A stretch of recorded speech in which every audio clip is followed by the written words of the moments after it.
नमस्कार दोस्तों, GC learning point में एक बार फिर से आपका स्वागत है। दोस्तों, जेसीईआरटी के तरफ से झारखंड बोर्ड परीक्षा 2023 का मॉडल प्रश्न पत्र जारी कर दिया गया है। कुछ विषयों का मॉडल प्रश्न पत्र आंसर की के साथ जारी हुआ है, जबकि कुछ विषयों का आंसर की अभी तक जारी नहीं हुआ है। जिन विषयों का आंसर की अभी तक जारी नहीं हुआ है, हम एक एक कर पूरी व्याख्या के साथ उत्तर बताने का प्रयास करेंगे। तो दोस्तों, आपसे आग्रह है कि अगर आप अभी तक हमारे चैनल को सब्सक्राइब नहीं किए हैं तो प्लीज़ जल्दी से सब्सक्राइब कर लीजिए और बेल आइकन को भी प्रेस कर दीजिए ताकि आने वाला हर वीडियो का नोटिफिकेशन आप तक पहुंच सके। तो चलिए देर ना करते हुए टॉपिक को शुरू करते हैं और आज हम क्लास 10th के मैथ विषय के मॉडल प्रश्न पत्र को सॉल्व कराने का प्रयास करते हैं। तो दोस्तों, आप यहाँ पर देख सकते हैं कि ये रहा हमारा मैथ का मॉडल प्रश्न पत्र जो झारखंड शैक्षिक अनुसंधान एवं प्रशिक्षण परिषद रांची की तरफ से जारी किया गया है।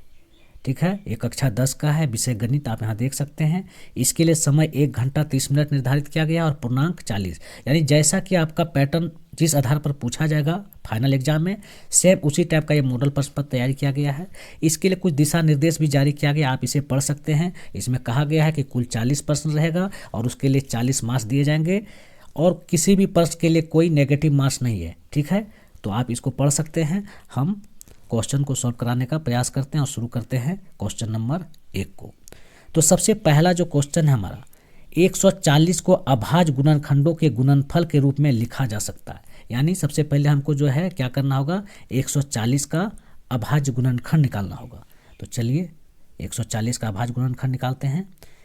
तो चलिए 140 को सबसे पहले 2 से डिवाइड करते हैं। देखिए 70 होगा, यहाँ पर 70 में भाग लगेगा। उसके बाद फिर 2 से भाग लगेगा 35 बार में। अब ये 5 से भाग लगेगा, 5 सत्ते 35। यानी 140 का जो अभाज्य गुणनखंड होगा 2 गुना 2 गुना 5 गुना 7। तो हम यहाँ पर देखते हैं कि कौन सा ऑप्शन में 2 गुना 2 गुना 5 गुना 7 है। तो आप यहाँ देखिए ऑप्शन नंबर सी में जो है दिया गया है 2 गुना 2 गुना 5 गुना 7। ठीक है, अब क्वेश्चन नंबर 2 को देखते हैं। एक धनात्मक संख्या 6q + 5 के रूप का है, तो यह संख्या निम्न में से क्या है। तो इसको देखिए, शॉर्टकट पकड़ने का तरीका है, ये दिया गया है ना 6q + 5, तो ये 6 के गुणज के रूप में है, इसमें कोई कन्फ्यूजन है, ये तो सम संख्या होगा। और किसी भी सम संख्या के साथ अगर सम को जोड़ते हैं तो वो सम होता है और विषम को जोड़ते हैं तो विषम होता है। तो हमको फोकस करना है इस 5 पर। 5 क्या है, हमारा विषम संख्या है। इसका मतलब ये जो पूरा संख्या है वो क्या हो जाएगा, विषम हो जाएगा। यानी क्वेश्चन नंबर 2 का सही आंसर क्या हो जाएगा, ऑप्शन नंबर बी, विषम संख्या। अब क्वेश्चन 3 को देखते हैं। 5 + 2√3 किस प्रकार की संख्या है। तो रूट वाला जो संख्या होता है, कोई भी रूट, आप यहाँ देखिए √3 है। ठीक है, ये क्या है, हमारा अपरिमेय संख्या है। अब √3 के साथ क्या गुना है, 2।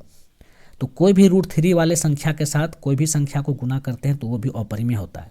और एक चीज़, कोई भी अपरिमेय संख्या में अगर हम परिमेय को जोड़े या फिर अपरिमेय को जोड़े, वो क्या होता है, अपरिमेय ही होता है। जिस प्रकार चोर के साथ अगर चोर को जाता है तो क्या होता है, वो भी चोर कहलाता है। तो यहाँ भी वही ट्रिक अपनाना है हम लोग को कि अपरिमेय संख्या के साथ परिमेय को जोड़ें या फिर अपरिमेय को जोड़ें, वो क्या होगा, अपरिमेय ही होगा। तो क्वेश्चन नंबर 3 का सही आंसर क्या हो जाएगा, ऑप्शन नंबर सी, अपरिमेय संख्या। क्वेश्चन नंबर 4 कह रहा कि 2 धनात्मक पूर्णांक a तथा b दिए रहने पर यदि अद्वितीय पूर्ण संख्याएं q तथा r विद्यमान हो तो निम्न में से कौन सा कथन सत्य है।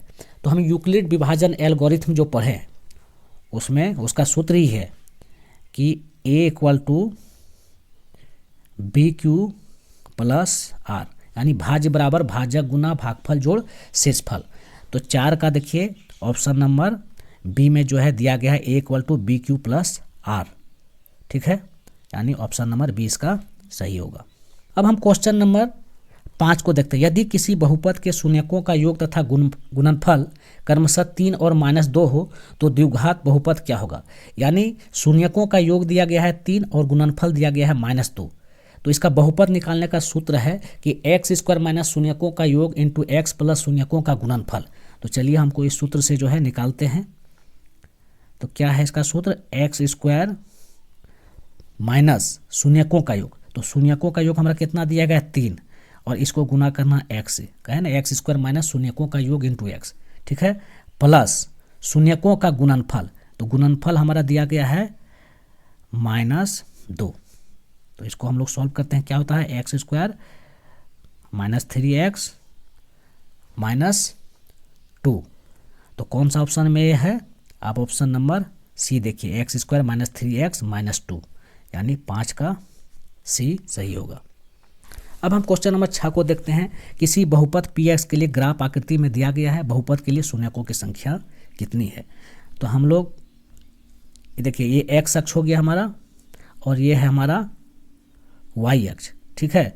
तो ये ग्राफ जो दिया गया है x अक्ष को कितना जगह टच करना है, बस सिंपल सा है, इसी को हम लोग गिन लेंगे तो हमारा x का शून्यकों की संख्या जो है यहाँ पर निकल जाएगा। तो देखिए x को एक जगह, दो जगह और तीन जगह टच करा, इसका मतलब जो शून्यकों की संख्या कितना हो जाएगा, 3 होगा।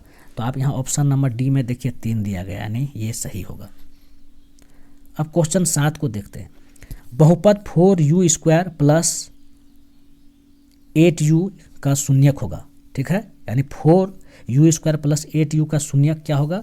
तो शून्यक निकालने के लिए सबसे पहले इसको हम लोग सॉल्व करते हैं कि यहाँ दिया गया है हमारा 4u² प्लस 8u, ठीक है। तो 4u को कॉमन निकाल लेते हैं, तो बच क्या गया हमारा u, और यहाँ पर 4 दूना 8, 2 बच गया, ठीक है। अब इसको हम लोग, अगर 4u = 0 होगा, ठीक है, तो u बराबर क्या हो जाएगा, 0/4 मतलब 0। अगर हमारा u + 2 = 0 होता है तो u बराबर क्या हो जाएगा, +2 इधर चल के क्या हो जाएगा, -2, यानी हमारा 2 आंसर हो गया, ठीक है, 0 और -2। तो बहुपद 4u² प्लस 8u का शून्यक क्या होगा, देखिए यहाँ पर 0 भी होगा और -2 भी होगा, यानी ए तथा सी दोनों होगा। इसका ऑप्शन नंबर डी सही है। क्वेश्चन नंबर 8 है कि रैखिक समीकरण युग्म a1x + b1y + c1 = 0 तथा a2x + b2y + c2 = 0 में यदि a1/a2 = b1/b2 = c1/c2 हो तो निम्न में से सही कथन को चुनें। देखिए बड़ा इंपॉर्टेंट क्वेश्चन, इसके लिए सबसे पहले समझना पड़ेगा कि अगर a1/a2 is not equal to b1/b2 होगा तो इसके लिए एक अद्वितीय हल होता है, ठीक है। यदि a1/a2 = b1/b2 = c1/c2 हो तो उसका जो है अपरिमित रूप से अनेक हल होगा, और यदि a1/a2 = b1/b2 is not equal to c1/c2 हो तो उसका कोई हल नहीं होगा। तो हमारा यहाँ पर कंडीशन क्या है कि a1/a2 = b1/b2 = c1/c2 है। इसका मतलब इसका जो है अपरिमित रूप से अनेक हल होगा। तो आप यहाँ पर देख सकते हैं कि इसका ऑप्शन नंबर बी में दिया गया है कि अनेक हल होगा, ठीक है, यानी ऑप्शन नंबर बी सही होगा। a1/a2 = b1/b2 = c1/c2, अगर ऐसा कंडीशन रहे तो उसका अनेक हल होगा, और इसका जो द्वारा जो रेखाएं बनेगा वो कैसा होगा, संपाती होगा। अब हम क्वेश्चन नंबर 9 को देखते हैं। समीकरण 6x - 2y + 9 = 0 और 3x - y + 12 = 0 के द्वारा निरूपित रेखाएं, ठीक है। 8 की तरह ये भी क्वेश्चन है। तो इसका सबसे पहले हमको a1/a2 निकालना है। तो a1/a2 क्या हो जाएगा इसका, आप यहाँ देखिए, ए हमारा 6 हो गया और a2 हो गया हमारा 3, यानी कि कटा दीजिए इसको 2, और यहाँ हो गया 1, 2/1। अब हम b1/b2 को निकालते हैं। तो b1/b2 कितना हो गया, देखिए b1 हो गया -2 और b2 हो गया -1, यानी माइनस माइनस खत्म हो गया, तो 2/1, यानी a1/a2 = b1/b2 आ गया। अब हम c1/c2 को देखते हैं। तो c1 है हमारा 0 और c2 भी है हमारा 0, ठीक है, तो इसका तो कोई काम ही नहीं है। तो a1/a2 = b1/b2 आ गया, लेकिन c1/c2 जो है बराबर नहीं है। तो ऐसा कंडीशन वाले को हम लोग क्या बताया था कि इसका कोई हल नहीं होगा, इसके द्वारा जो बनाया गया रेखा है वो कैसा होगा, समांतर होगा। तो 9 का सही आंसर क्या हो जाएगा, बी। जब भी आपका ऑप्शन इस तरह का कंडीशन बने कि a1/a2 = b1/b2 हो लेकिन c1/c2 बराबर ना हो, तो उसके द्वारा क्या होगा, उसका कोई हल नहीं होगा, इसके द्वारा जो रेखाएं बनेगा वो कैसा होगा, वो समांतर होगा। अब हम क्वेश्चन नंबर 10 को देखते हैं। समीकरण युग्म x + y = 6 और x - y = 2 का हल है, यानी इसका हल निकालना है। तो चलिए समीकरण को लिखते हैं। सबसे पहले x + y = 6, और दूसरा समीकरण हमारा x minus y equal to 2। चलिए दोनों को जोड़ दें, ये देखिए प्लस माइनस ख़त्म हो गया, क्या बच गया 2x इक्वल टू 6 और 2 कितना हो गया 8, यानी x बराबर 8/2 4। अब इस 4 को किसी भी समीकरण में हम रख लेते हैं, x plus y equal to 6 है तो y इक्वल टू क्या हो जाएगा 6 माइनस एक्स, यानी 6 माइनस 4 बराबर 2। तो x बराबर हमारा 4 आया और y बराबर 2 आया। ठीक है, तो ये ऑप्शन नंबर डी में देखिए 4 और 2 दिया गया है। ठीक है, यानी इसका 4 और 2 ऑप्शन नंबर डी सही होगा। अब हम क्वेश्चन नंबर 11 को देखते हैं कि निम्नलिखित में से कौन सा द्विघात समीकरण है। तो द्विघात समीकरण का जो व्यापक रूप होता है वो होता है ax² plus bx plus c equal to 0, यानी x पर जो है पावर 2 होना चाहिए। यहाँ जो x वाला दिया गया है तो आप हल करके देख लीजिए, यहाँ अगर a को सॉल्व करते हैं तो x² माइनस 3x होगा। देखो इधर भी x², इधर x², खत्म हो जाएगा, इसका मतलब x² बचा नहीं, ये तो होगा नहीं। b में भी x प्लस 1 का होल स्क्वायर, यहाँ x² माइनस, यानी इधर भी देखिए इसको सॉल्व करेंगे तो x², इधर भी x², दोनों कट जाएगा तो x² गायब हो गया।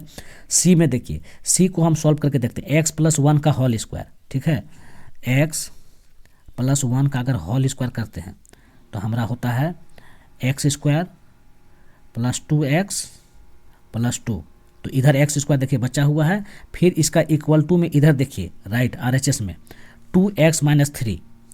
ठीक है, 2x माइनस 3, यानी इधर उधर कहीं भी ले जाएंगे लेकिन ये हमारा x² बचा रहेगा, यानी ये हमारा द्विघात समीकरण है।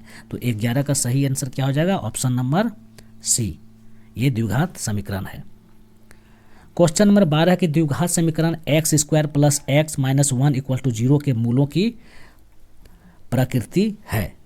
तो मूल का प्रवृत्ति यानी उसका व्युत्तर निकालना है, तो उसका सूत्र देखिए होता है b² माइनस 4ac।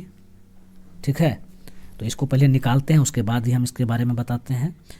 तो यहाँ पर देखिए b जो है हमारा 1 हो गया। ठीक है, 1² माइनस 4ac, a हमारा कितना है 1 है, और c भी हमारा कितना हो गया -1 हो गया। ठीक है, इसको सॉल्व करते हैं, 1² का 1 हो गया और -4 और -1 को गुना करेंगे तो +4 हो यानी 5 आया। b² minus 4ac equal to 5 आया। अब देखिए इस कंडीशन को समझते हैं, यदि b² माइनस 4ac 0 से बड़ा हो तो उसका 2 भिन्न वास्तविक मूल होगा। अगर b² minus 4ac equal to 0 आ जाए तो उसका 2 बराबर वास्तविक मूल होगा, और यदि b² माइनस 4ac 0 से छोटा हो जाए तो उसका कोई वास्तविक मूल नहीं होगा। तो यहाँ जो हमारा कंडीशन है 5 क्या है 0 से बड़ा है, इसका मतलब इसका 2 भिन्न वास्तविक मूल होगा। तो हम इसका ऑप्शन को देखते हैं, 12 का ए में देखिए वास्तविक तथा असमान 2 भिन्न वास्तविक मूल, मतलब वास्तविक भी होगा और भिन्न होगा, भिन्न मतलब असमान। ठीक है, तो 12 का जो है ऑप्शन नंबर ए सही होगा, वास्तविक होगा तथा असमान होगा।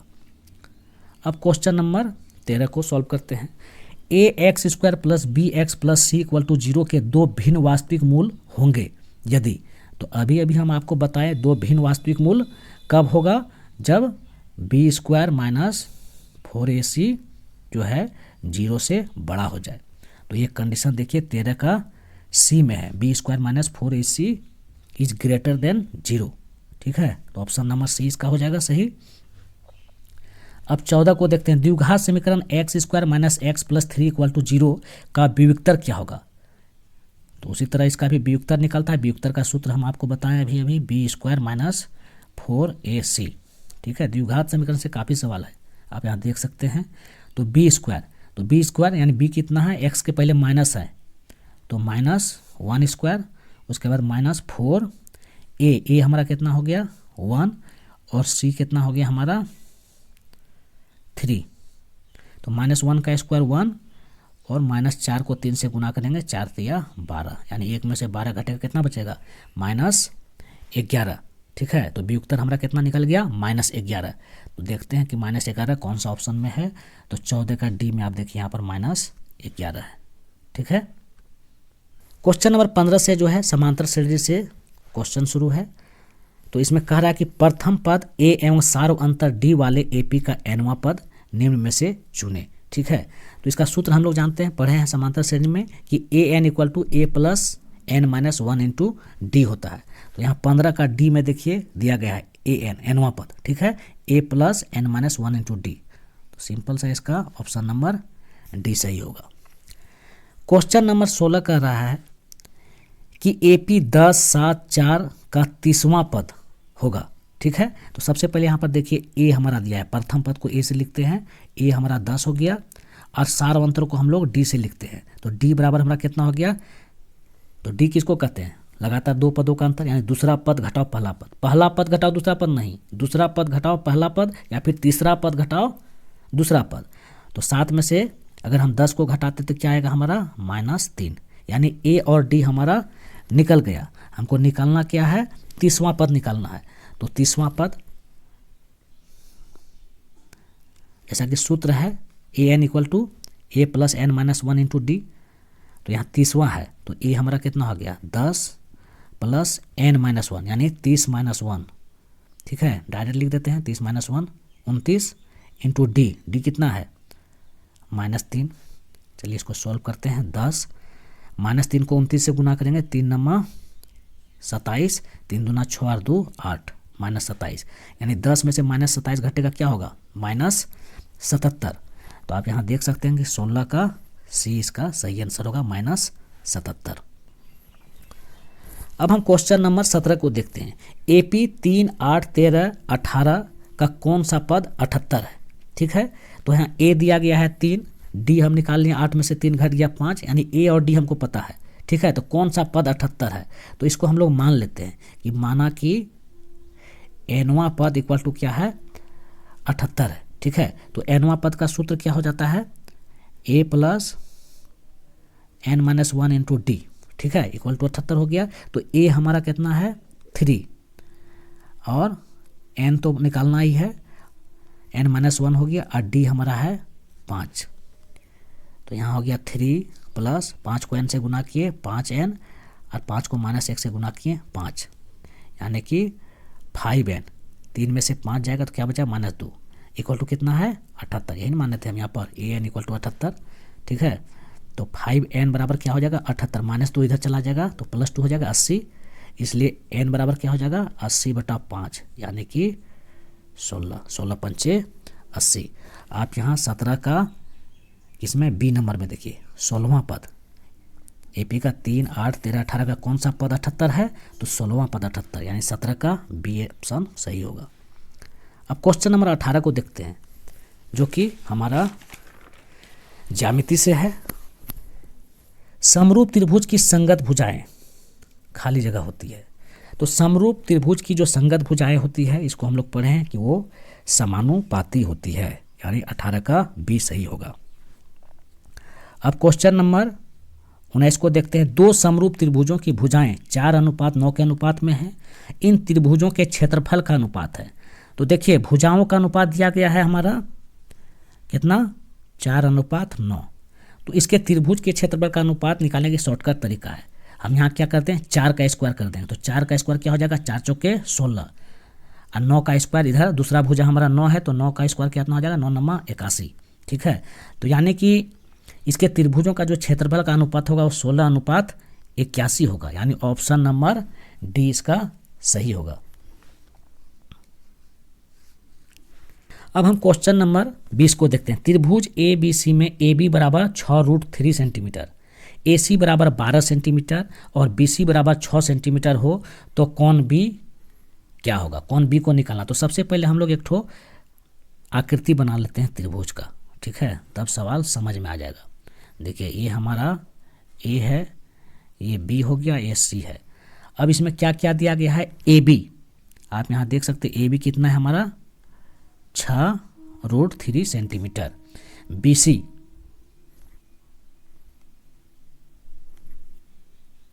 BC हमारा दिया गया है 6 सेंटीमीटर।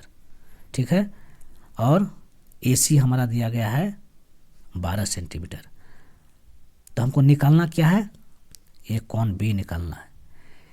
तो हम लोग पाइथागोरस प्रमेय को पढ़े हैं कि कर्ण स्क्वायर बराबर होता है लंब स्क्वायर जोड़ आधार स्क्वायर। तो कर्ण हमारा AC है। ठीक है, तो AC को सबसे पहले निकालें, 12 का स्क्वायर कर दिए तो हो गया हमारा 144। अगर हम AB² + BC² निकालते हैं तो इसको देख लेते कितना होता है, तो 6√3 का स्क्वायर प्लस 6 स्क्वायर करते हैं तो √3 गुना √3 3 हो गया। अच्छा के 36, 36 को हम लोग अगर 3 से गुना करते हैं तो कितना हो गया हमारा 108 और 6 का स्क्वायर 36 हो गया।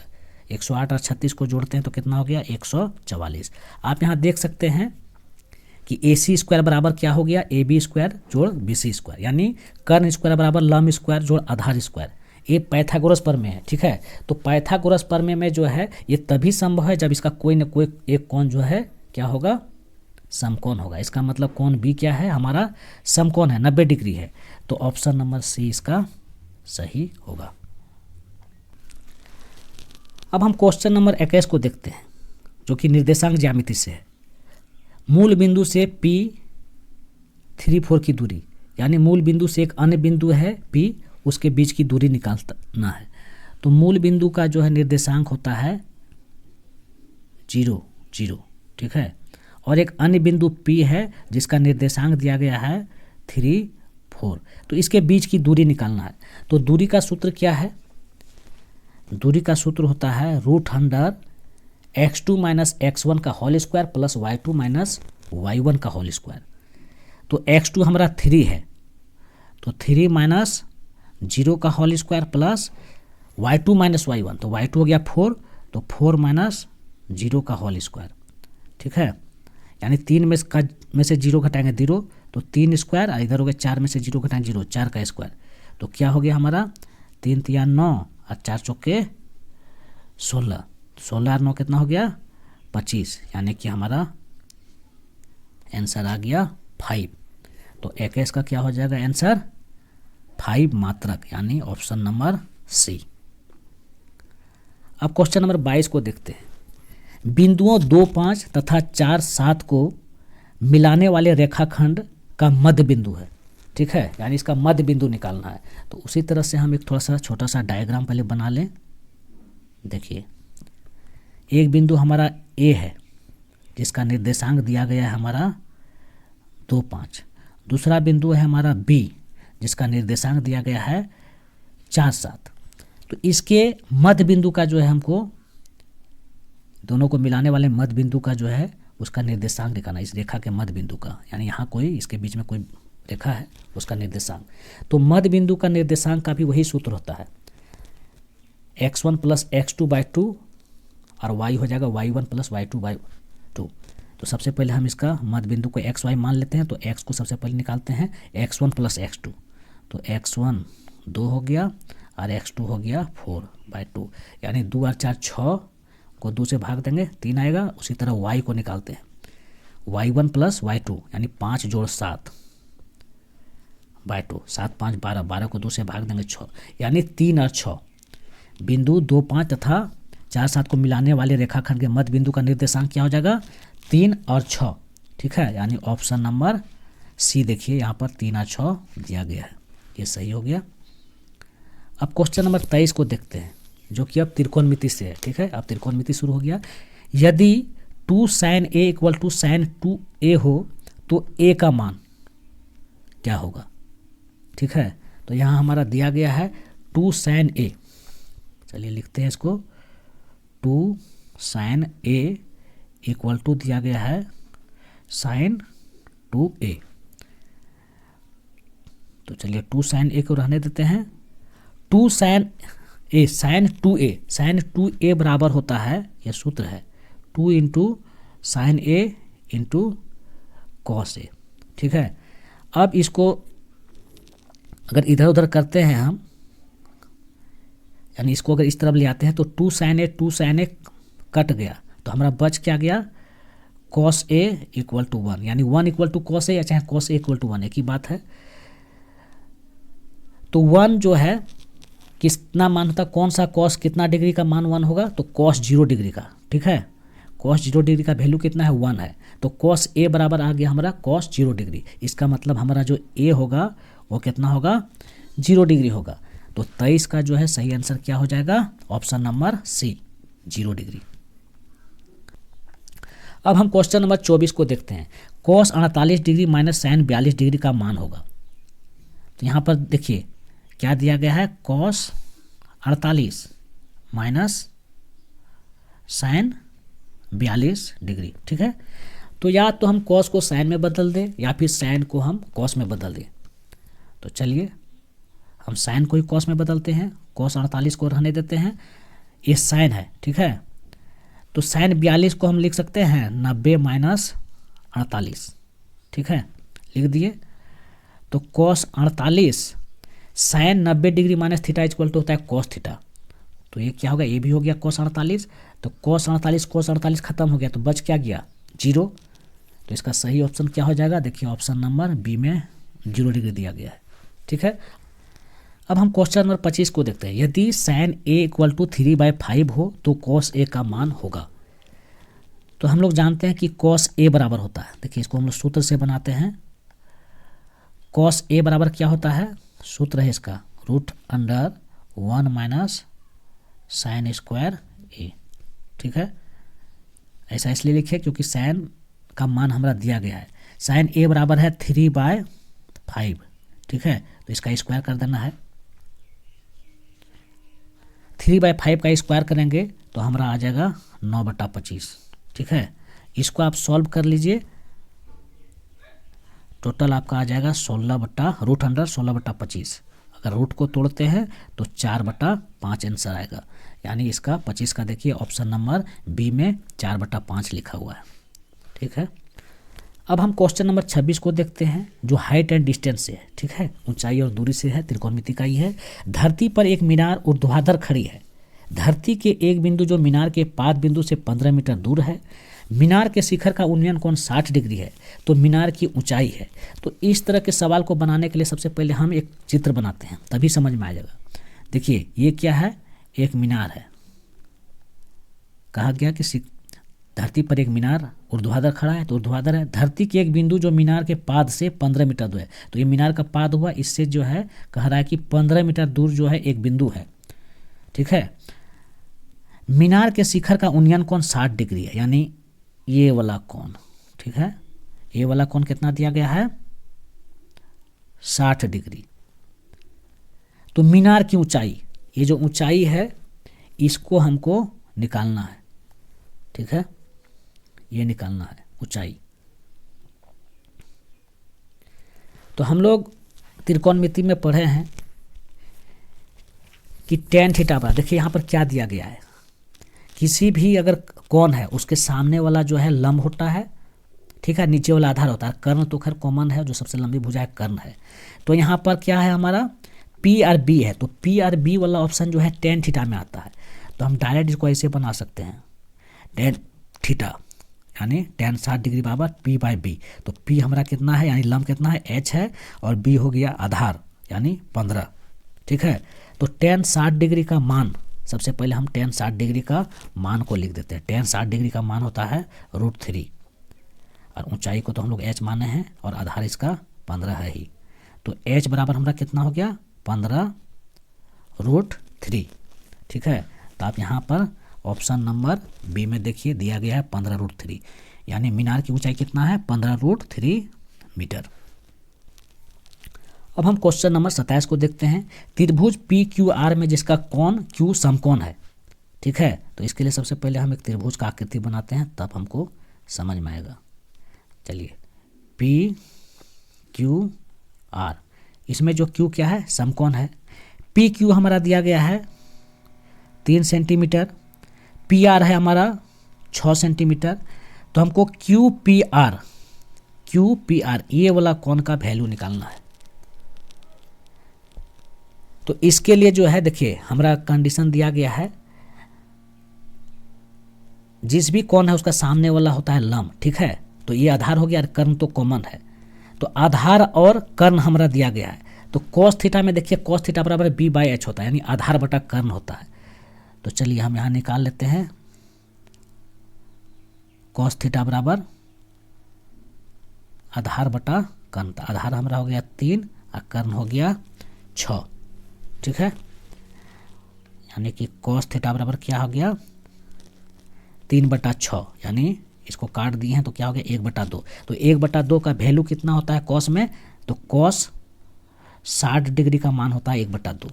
इसका मतलब थीटा जो हमारा निकला वो 60 डिग्री हुआ, यानी ये जो कौन क्यू पी आर जो है कितना होगा 60 डिग्री होगा। तो 27 का ऑप्शन नंबर सी हमारा सही हुआ। अब क्वेश्चन नंबर 28 को देखते हैं। एक वृत्त की कितनी स्पर्श रेखाएं हो सकती है?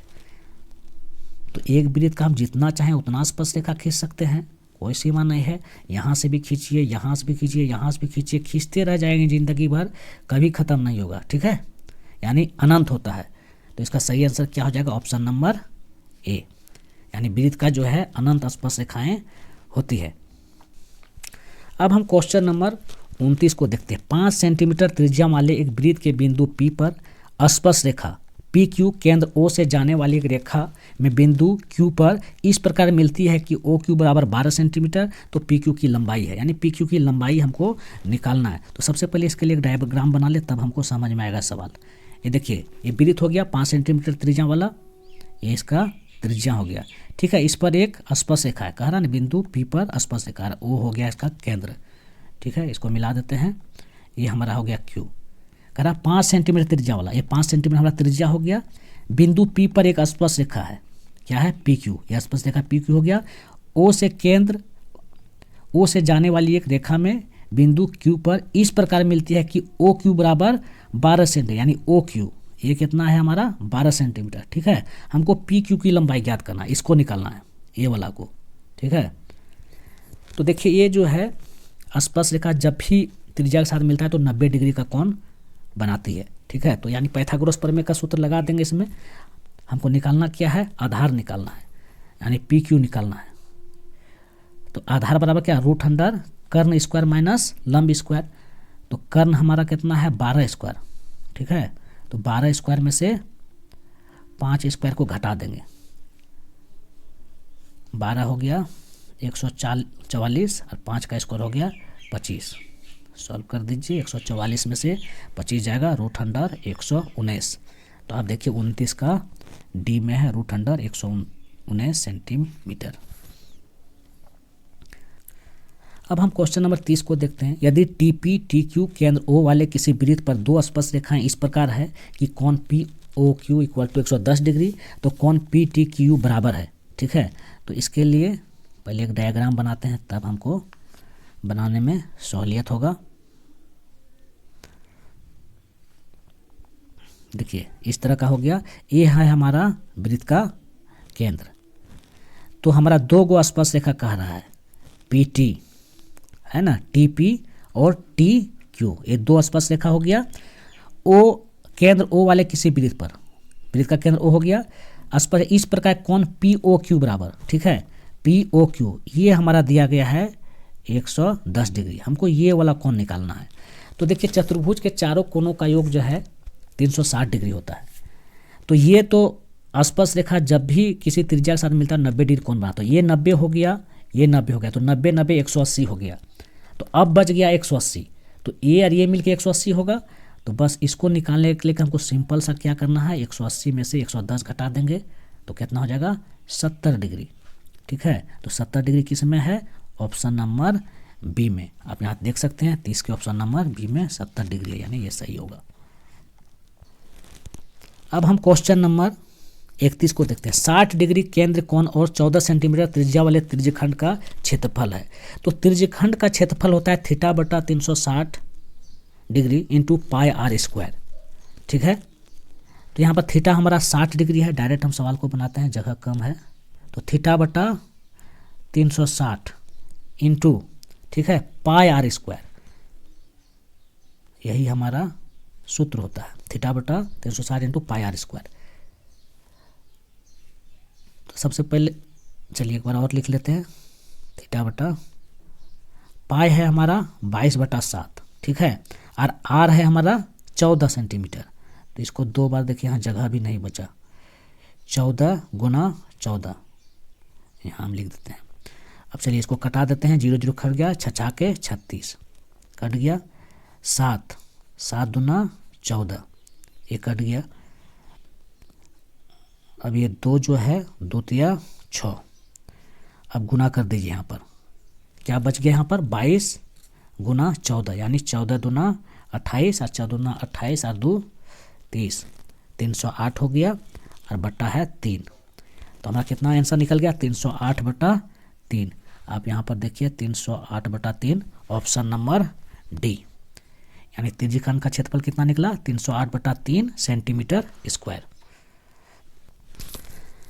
क्वेश्चन नंबर 32 को देखते हैं। त्रिज्या r वाले वृत्त के उस त्रिज्यखंड का क्षेत्रफल जिसका कोण p डिग्री है तो निम्नलिखित है। सेम एकदम उसी तरह है।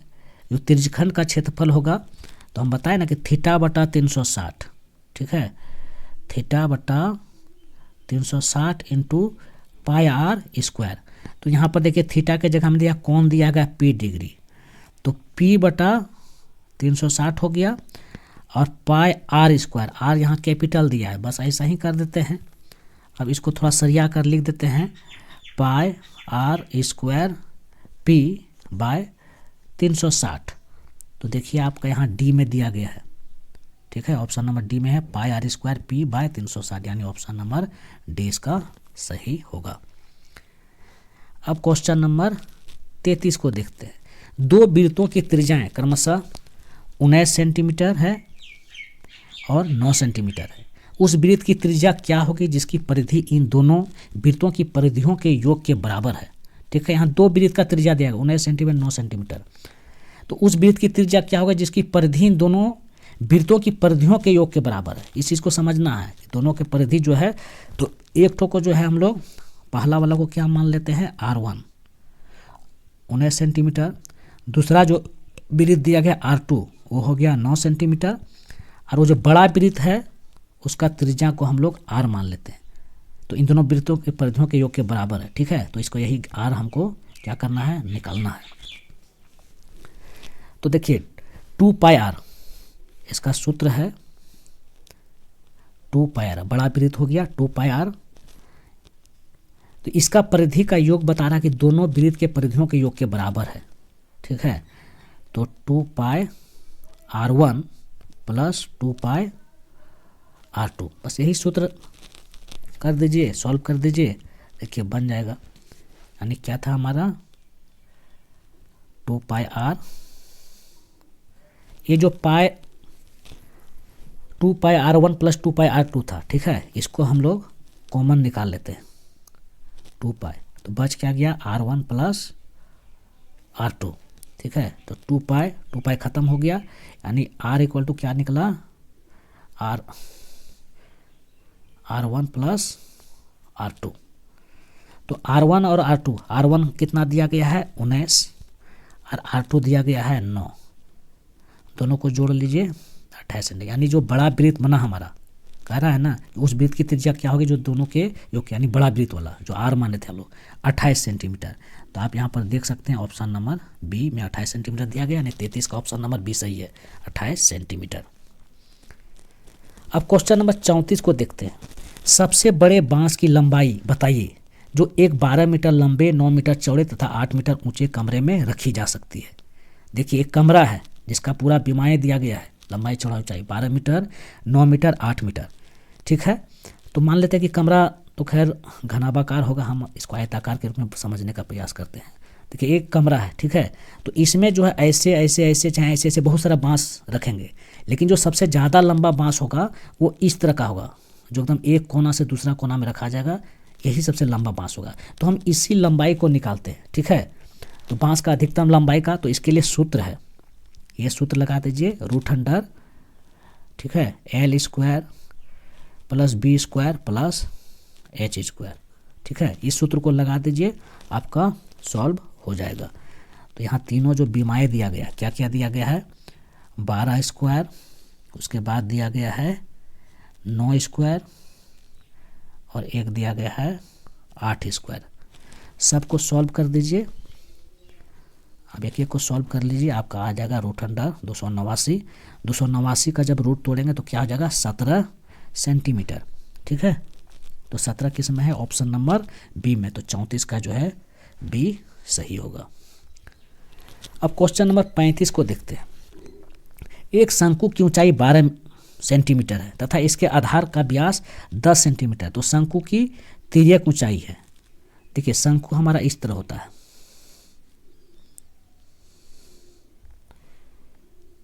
ये हमारा हो गया शंकु, ठीक है।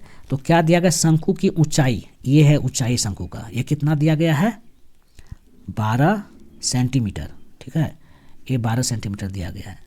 तथा इसके आधार का व्यास, व्यास कहते हैं यहाँ से यहाँ तक, तो व्यास दिया गया है हमारा 10 सेंटीमीटर, तो त्रिज्या कितना हो जाएगा उसका आधा 5 सेंटीमीटर। हमको शंकु का तिर्यक ऊंचाई कहते हैं ये तिरछा वाला, तिरछी ऊंचाई को L निकालना है। तो देखिए समकोण की तरह बन रहा है, यानी ये कर्ण का काम कर रहा है। तो कर्ण बराबर क्या होता है √100 लंब स्क्वायर जोड़ आधार स्क्वायर, यानी 12 स्क्वायर जोड़ 5 स्क्वायर कर देंगे तो ये हमारा बन जाएगा। तो 12 का हो गया स्क्वायर 144, अब 5 का स्क्वायर 25, तो √100 144 प्लस 25 क्या हो जाएगा 169 169, ठीक है। इसको तोड़ देंगे तो कितना आएगा 13, ठीक है। तो ऑप्शन नंबर ए देखिए इसमें 13 दिया गया है। तिर्यक ऊंचाई कितना हो जाएगा 13 सेंटीमीटर। अब हम क्वेश्चन नंबर 36 को देखते हैं कि मॉडल बनाने वाली मिट्टी से ऊंचाई 24 सेंटीमीटर और आधार की त्रिज्या 6 सेंटीमीटर वाला एक शंकु बनाया गया है। एक बच्चे ने इस गोले के आकार में बदल दिया है तो गोले की त्रिज्या होगी, यानी पहले जो है मिट्टी से क्या बना हुआ था शंकु बना था, गीला मिट्टी था, एक बच्चा ने उसको क्या बना दिया गोला बना दिया, तो मिट्टी जितना था उतना ही था, इसका मतलब आयतन में कोई परिवर्तन नहीं हुआ है, ठीक है। तो कह रहा कि गोला का त्रिज्या क्या होगा, तो सिंपल है कि दोनों के आयतन को हम बराबर कर, यानी गोला का आयतन बराबर शंकु का आयतन। तो गोला का त्रिज्या को हम कैपिटल R मान लेते हैं, तो गोला का आयतन क्या होता है, इसका सूत्र 4/3 πr3, ठीक है। और शंकु का आयतन क्या हो जाता है 1/3 πr²h। तो सबसे पहले जो कटता है उसको काट के हटा ले, देखिए A3 और A3 खत्म हो गया, पाई भी यहाँ से खत्म हो गया, हमारा बच क्या गया है यहाँ पर 4r3, ये r²h, ठीक है। तो r² हमारा कितना दिया गया है यहाँ पर आप देखते थे, शंकु का त्रिज्या है 6 सेंटीमीटर, ठीक है। तो ये हो गया हमारा 6 स्क्वायर और h हमारा दिया गया है 24। अब हमको यहाँ जो है सॉल्व कर लेना है r³ बराबर, तो 6 स्क्वायर मतलब 6 गुना 6 और 24 है, ठीक है। ये 4 गुना में था, इधर आके भाग हो गया, 4 छके 24। सिंपल है, r³ बराबर कितना निकल गया 6³ तो r बराबर कितना हो जाएगा, सिंपल है 6 सेंटीमीटर। तो 36 का क्या सही आंसर हो जाएगा 6 सेंटीमीटर, ऑप्शन नंबर सी, ठीक है। अब हम क्वेश्चन नंबर 37 को देखते हैं, निम्नलिखित में से कौन सा संबंध सही है, ठीक है। तो इसका 4 ऑप्शन है, 3 माध्यक इक्वल टू बहुलक -2 माध्य, बी में दिया गया 3 माध्यक इक्वल टू बहुलक +2 माध्य, सी है माध्यक बराबर 3 बहुलक +2 माध्य, और डी दिया माध्यक बराबर 3 बहुलक -2 माध्य।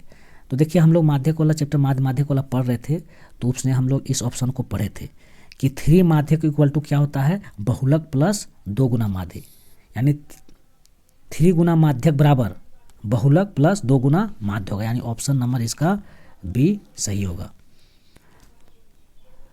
अब क्वेश्चन नंबर 38 को देखते हैं, वर्ग अंतराल एवं संचयी बारंबारता के बीच खींचे गए आलेख को खाली जगह कहते हैं, ठीक है। तो इसका 4 ऑप्शन देख लेते पहले, माध्यक, बहुलक, माध्य और तोरण।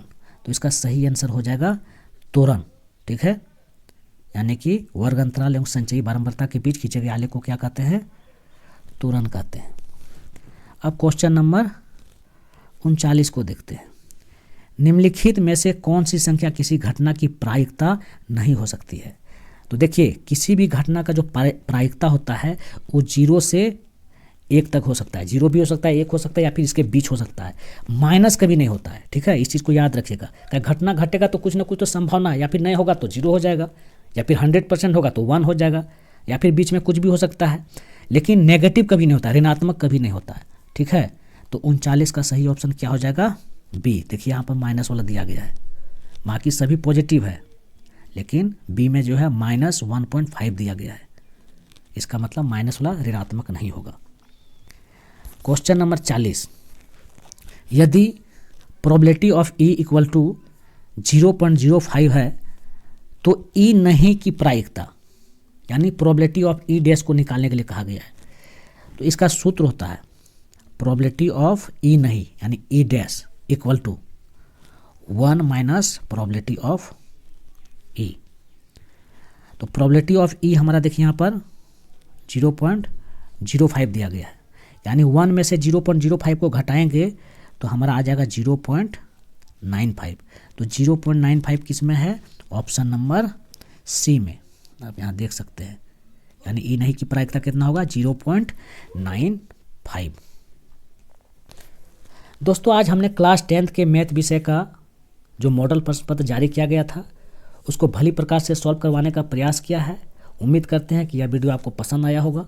अगर आपको ये वीडियो पसंद आया है तो प्लीज़ लाइक शेयर कमेंट करना ना भूलें। तो दोस्तों आज यहीं तक, फिर आपसे मिलेंगे, तब तक के लिए नमस्कार, जय हिंद।